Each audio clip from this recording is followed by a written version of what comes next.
Welcome back, guys. In today's video, we're going to be reviewing the CDH Power motorized bicycle seat. Let's get right into the video. So a lot of you guys are considering buying this CDH Power seat, and to be honest with you, initially, I didn't think it was worth it. I know you guys are going to spit out your coffee when I actually paid $120 for this thing. And I actually felt comfortable paying that price because you can't really find an old, banana seat like this that is in actually good shape. This is brand new, out of the box, CDH quality. So I think that even though it is Chinese, it's not American made like the Schwinn bikes, I still think for the money, it is worth it. So the reason I think this is worth the money is because, for one, this is for motorized bicycle use, which basically means that the bar here is a lot more durable and sturdy. Because of the extra vibration, this bar could actually break or shear off right here. So I definitely think that this one is going to hold up in the long run. And the hardware up here is just 10mm hardware.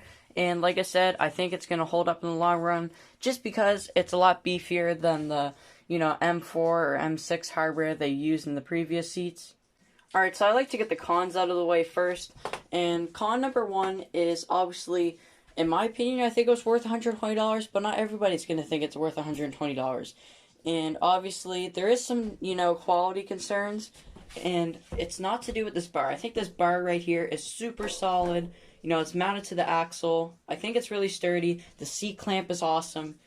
And the seat itself, it's very sturdy. It's not coming off the bike. But the one major issue that I think nobody talks about is right here. See right there in the seat fabric that when I installed this bar onto the bicycle, you can see when I actually wiggle it on, it actually took some of this material off, which made me very sad because for $120, this thing was beautiful.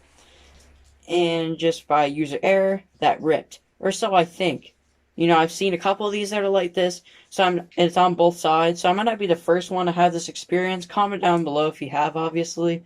But I just think the fabric, or vinyl, whatever you want to call it, is very low quality on the seat, but everything else is really well engineered, so just keep that in mind when you're buying this seat. Okay, so another con that I see with the seat is the comfortability of it.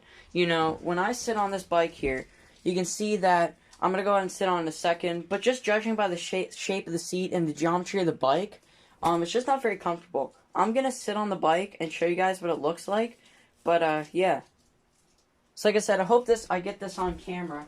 Basically, I just think this seat, by the time I sit on it and I'm on the bike, I just don't think it's very comfortable. When I lean down, I feel like I'm in race mode, but you obviously can't do that, for an extended period of time. If you're in race mode the whole time, the bike's just not going to be very comfortable. So, in regards to that, I don't think this is good for anybody that wants it for transportation, but for a show bike like this, I think it's alright. But yeah, definitely the comfortability is not very good. Again, leaning over like this, pedal up like that, you feel that bar hitting the end of your back, so I just don't think the seat is, very comfortable. And the padding they use is not very thick either. You can actually feel the plastic underneath. So, or is it metal? It's plastic. So I don't know. Honestly, it's up to you guys.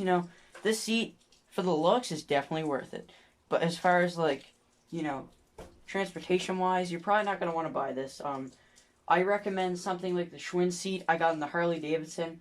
I recommend something like a Hyper seat with springs in it. Just something that's going to hold up over the time a little bit better. And, isn't going to be so rigid. Because I find, like I said, this foam is not very rigid at all. So guys, that's going to wrap up the video on this one. As always, make sure to drop a comment and subscribe. And, tell me in the comments what you think of the seat, if you think it was worth the price. I came out a pretty penny of paying for it, but, I really wanted this look on the bike. And I think with the Yamaha tank and the fairings down there with the black engine, it just really matches the bike really well. But you'll be the one to judge that. Yeah, guys, stay tuned for more content. Trying to make higher quality stuff as usual. And I'll catch you guys next video, and peace, and have a wonderful day as always.